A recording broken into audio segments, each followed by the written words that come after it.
from his studios in New York, it's time for Wake Up Call with Dan Tortora, where sports meets life.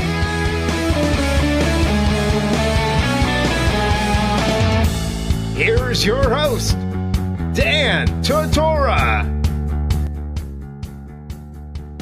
Here on the show with Eric Smith, the head coach of the CNS Northstars girls basketball team, a team that every single year has relevancy. Every single year is that team that you don't want to have to go up against and don't want to have to face. They have a lot of talent that have come through the years. Obviously, Brianna Stewart, and, from there they had a group of players that had been together since, I believe, 5th grade that included my cousin Sammy, and, a group that moved forward and did a lot of great things. And now we look at a player like Amani Free and the countless others that have come through the program and the ones that are on the team right now doing some amazing things. So it's with absolute pleasure and gratitude that I have CNS back on the show and Eric Smith, their head coach. Eric, how you doing today?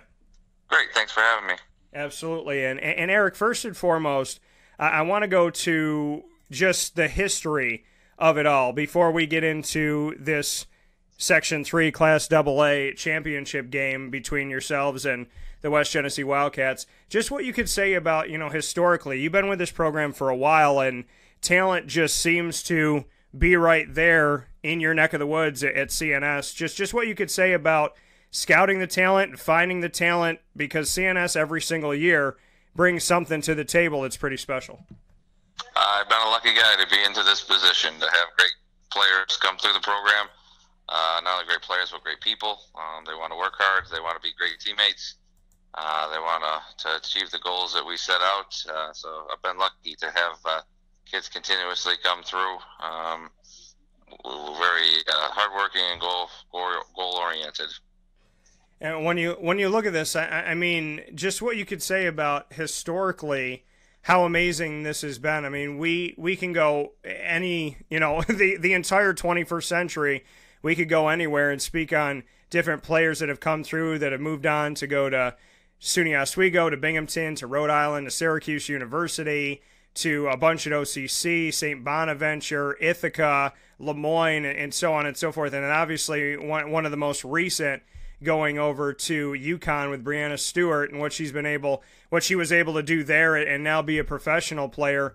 I mean, just what you could say about this talent, because it's not just good for CNS and good at the time at the high school level, but, from St. Lawrence to Lemoyne to Albany, St. John Fisher, Cornell, Queens, and Mercyhurst, and all the other schools that I had named here before, and then some. This talent continues to be effective at the next level and to do some pretty awesome things once they move forward. Yeah, there's no doubt about it. Bree was one of those beginning players, but there was some even before her. Morgan Nandon, who went to SU to play softball, and Mary Beth Egan, Nicole Dwyer. There's a lot of kids that started out my first couple of years that helped, invent the identity we have of the program now. And I've been lucky to have the kids that continue to come through to realize what the alumni had started, what we prided ourselves on at CNS, and continued that tradition and understood how important it is to the alumni, to the coaching staff, to the community, to the school. And we're proud and honored to, take Cicero North Syracuse just out of our area and to different parts of the country and kind of make it known. Bree was obviously a big part of that. But other kids have done great things as well. Not only basketball, but they take it in lacrosse and softball and many other sports. And speaking here with Eric Smith, the head coach of the girls basketball team for the CNS Northstars. Eric, just what you could say, to go back to Bree, and like you said, there's so many players that have been effective, and not just in the basketball realm, but going and playing other sports like softball as well as lacrosse and so on and so forth collegiately. Just, when we go back to Bree, it's not that she had a phenomenal career at CNS and that was it. She moved on from CNS, did great work with CNS for your team, and went on to the UConn Huskies, Gino Ariema, and one of the greatest coaches that will ever live, men's and women's basketball combined. And what Gino was able to do, what Bree was able to do, 4 seasons with UConn, 4 championships, and now being able to play professionally. Just, what you saw in her from the beginning and just going through this, because slowly but surely and then quite rapidly people started to speak about Bree Stewart and what she can do and how talented she was. And then, you look at UConn and just consecutive championships back to back to back to back, and then getting able to play in the WNBA as well. Yeah, it started a long time ago, it seems like now. But when she first started playing for me, she was just a tall, lanky, somewhat awkward 8th grade kid that could block shots, but her offensive game wasn't anywhere near what it is now. But worked hard at it every single year, all the way through her entire career. She was not only towards the end the best player, but she was the most improved player every year.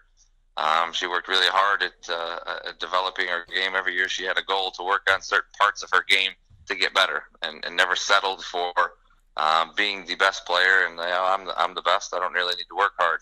She knew there was bigger fish in the sea out there across the country, and ultimately, she wants to achieve her highest level. Doesn't compare herself with other people, but wants to reach her potential. And I think every kid could learn from that. It's you don't have to put yourself up against other people. We all are our own individual persons, and we want to try to get what's best out of ourselves. And whatever that is, if you can reach that potential, you've done a great thing.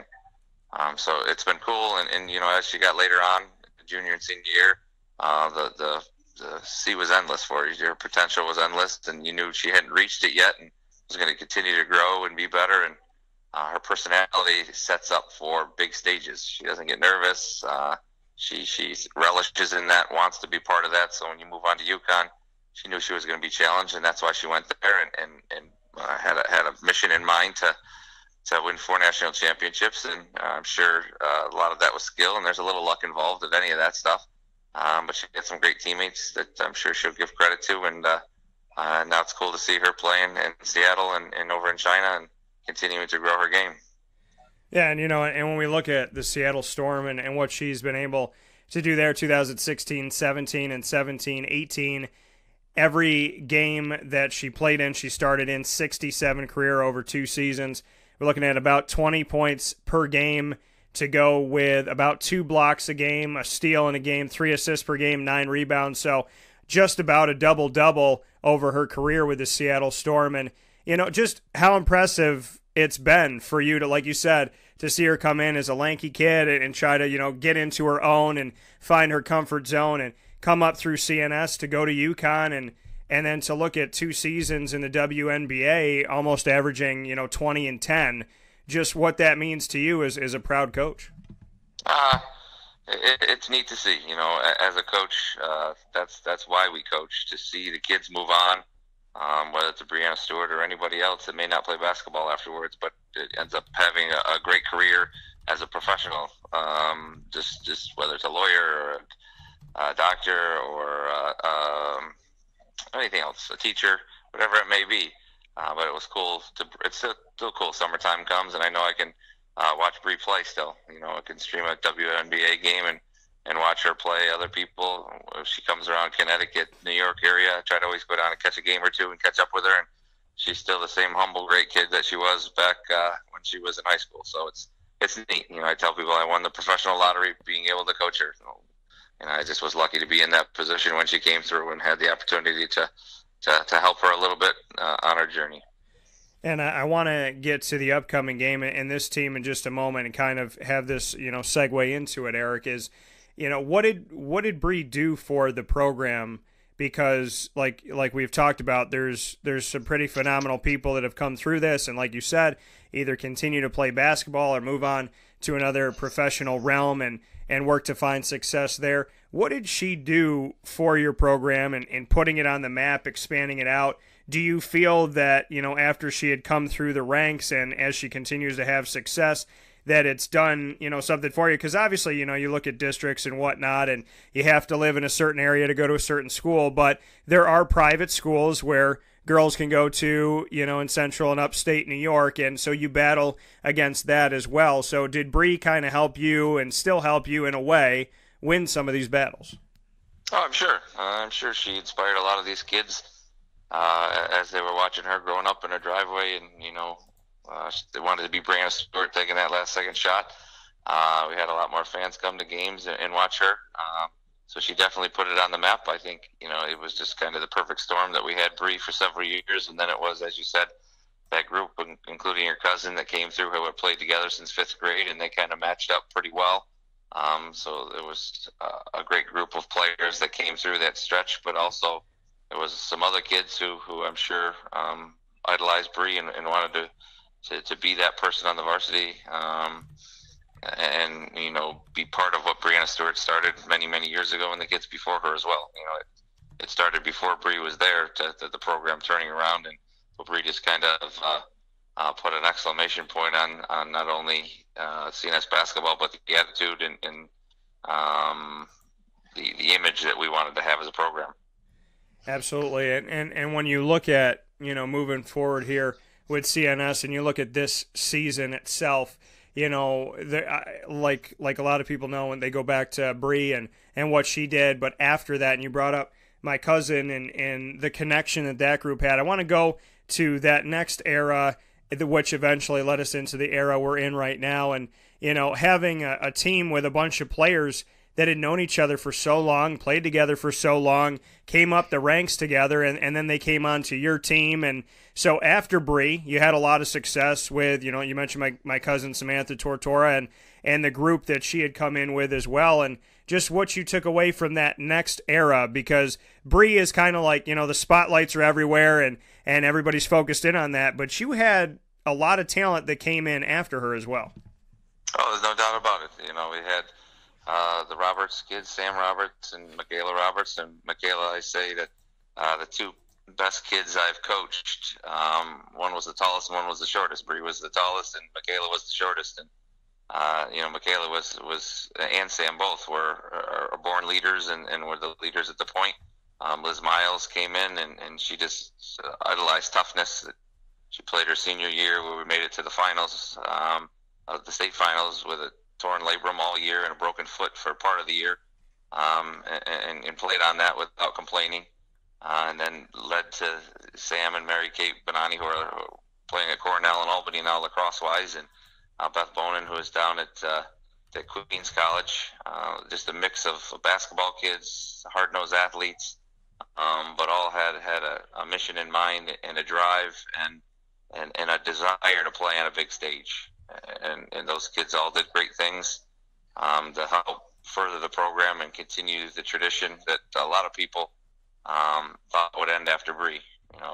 My assistant coach last year, there was Abby Timpano was part of that. She was a point guard with Bree, and then after Bree left, continued to work with it. Sarah Bowles, who played lacrosse at Colgate. So many great. Carragana, who was 4 years with me. She was probably the one that took the biggest, because she had to guard Bree every single day for a lot of years. So imagine having to do that day after day and still having a positive attitude. There's so many kids that you bring that up and think about, who have done great things to continuously help the program.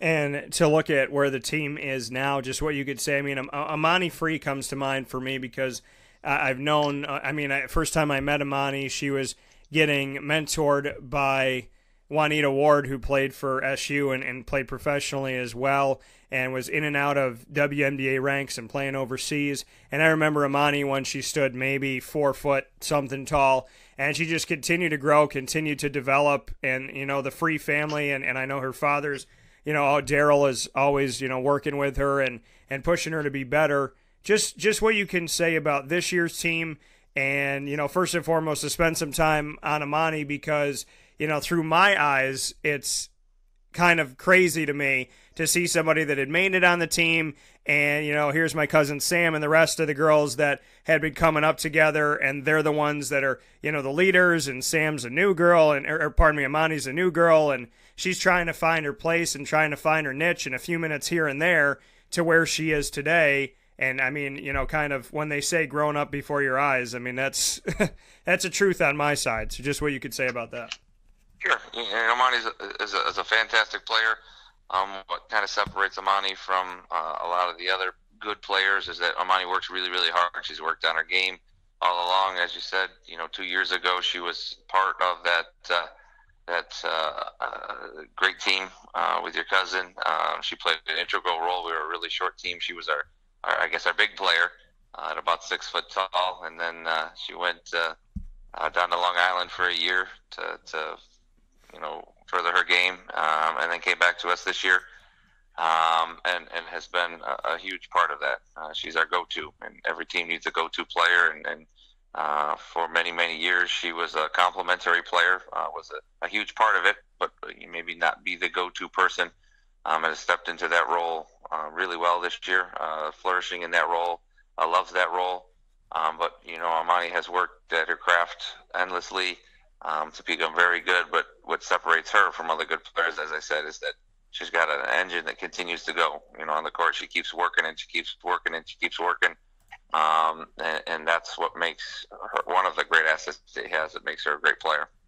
Speaking here with Eric Smith, CNS Northstars girls basketball head coach. Eric, when you see that happen, and like you said, in like Amani's case, where she had left for a season, try to boost her game and put herself in a different situation, and then come back to the team and whatnot. Just what you could say about developing. When somebody like Amani is a role player, comes in for a little while, like you said, at that at one point 6 foot tall, and you could utilize her as the person inside to be that bigger presence and whatnot, to where she is most recently scoring 27 points that helped aid you into this championship game for Section 3 Class AA. I mean, not just Amani's story, but, stories in general that maybe you could share on the show of somebody that came in as a role player, came in, spending a few minutes, having one or two people in front of them, and then blossomed into a player that you ended up leaning on later on in their career. Sure. I mean, I think a lot of players have done that. Most every player has done that. Bree did that. When Bree came in her 8th grade year, she came in and she would block shots and she'd score a couple points here or there. And then, that was a year that Mary Beth Egan and Morgan Nanden, who were the leads. Michaela for a while was a backup to Abby and her sister, Abby Timpano and her sister, mentoring that role. And then she stepped into the lead role there. Beth Bonin, was kind of the complement to Michaela, but was kind of a role player leading up to her junior and senior year. Liz Miles, who kind of was mentored from Bree and watched underneath Bree, and then stepped into that role her senior year. So I think every kid, for the most part, last year's team was a little bit different because I had all new players and everybody had to step into a primary role, and that's hard to do. It's so advantageous for kids to kind of learn for a year underneath great players and see what they do, see how we work, see the things that we expect at CNS that makes champions, and I think that's beneficial. And then eventually, you bide your time, you play your role, and then you step into the role of being a go-to person. And in the most recent game in the semis for your team, CNS, going up against Liverpool, a 66-53 win in your favor with Amani Free and with Jessica Cook combining for 47 points of the team's 66. Amani with 27, Jessica with 20. Just, what you could say about that. I mean, they were 6 points away from tying the entire Liverpool team. Just, what that's been like for you, what you can say about, Free and Cook together, and if you feel like it's been a committee, if you look back to the season and point to times and say, there's been other games like this Liverpool game where we've leaned on, a couple players or they've had big nights and we went through them and not necessarily always Cook and Free, but you were able to really just lean on certain parts of your team. Cook and Free have been the scoring all year. First time we played West Genesee, I think they scored all but 3 points maybe. So those have been our big players. But Free got hurt partway through the year and didn't play the second West Genesee game. And I think the players and I really realized then that we needed other people to step up to play a bigger part. And since that point in time, we've had other kids who have amped their game up a little bit, stepped up, scoring here or there, but also other things, being poised with the ball, When they try to take Jess or Amani away, it frees up some of the other kids to knock down shots from the outside or to catch the ball in the post. And when you are a complementary player and play with really good people, it's kind of nice because you're going to have open opportunities to score because they're working, especially at the high school level, 2 and 3 people on star players that free up others to be free to shoot shots, to attack the basket, and make a difference.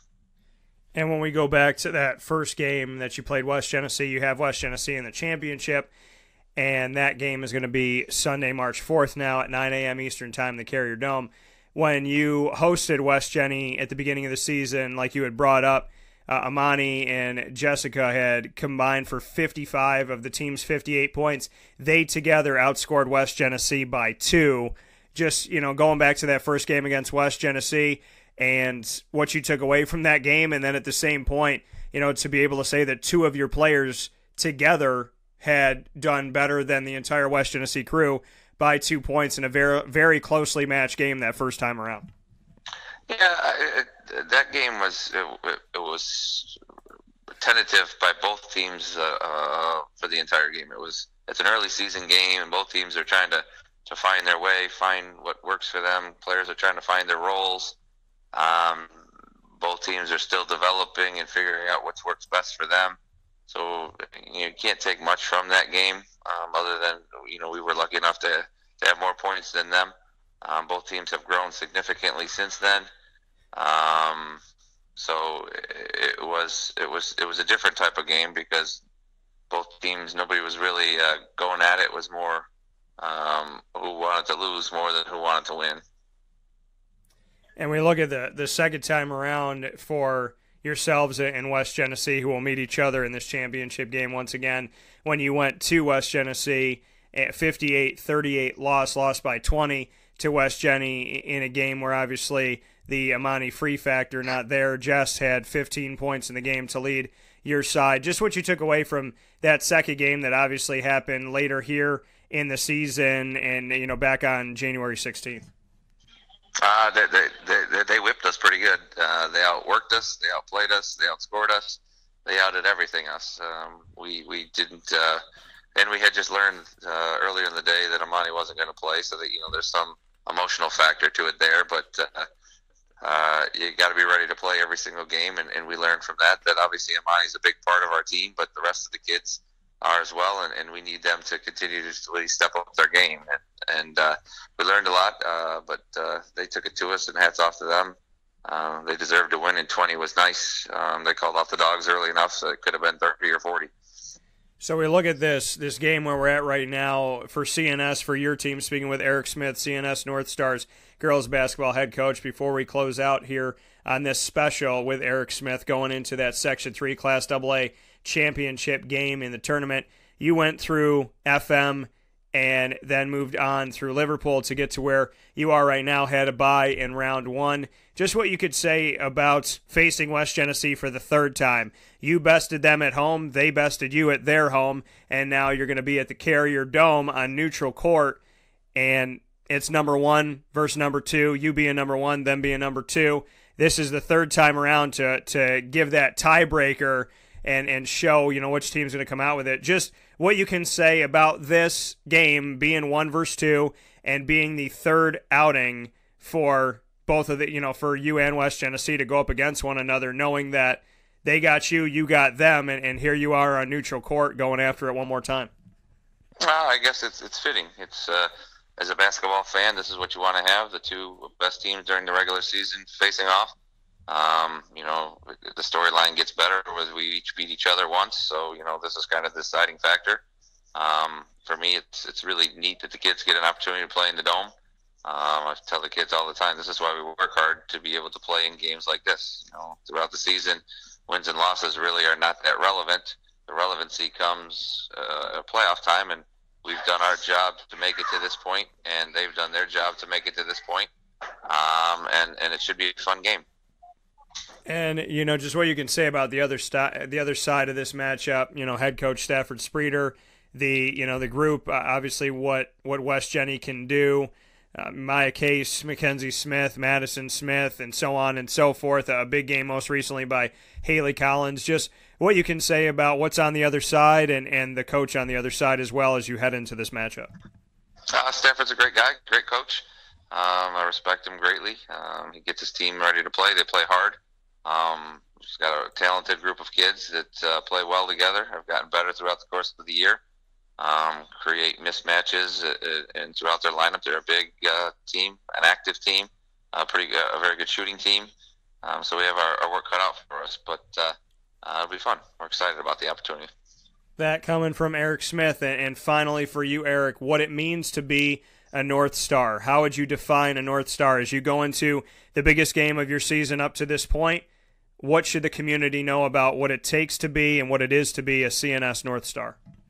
We pride ourselves on playing defense, playing hard every single day, being a great teammate, and above all else, being a great person.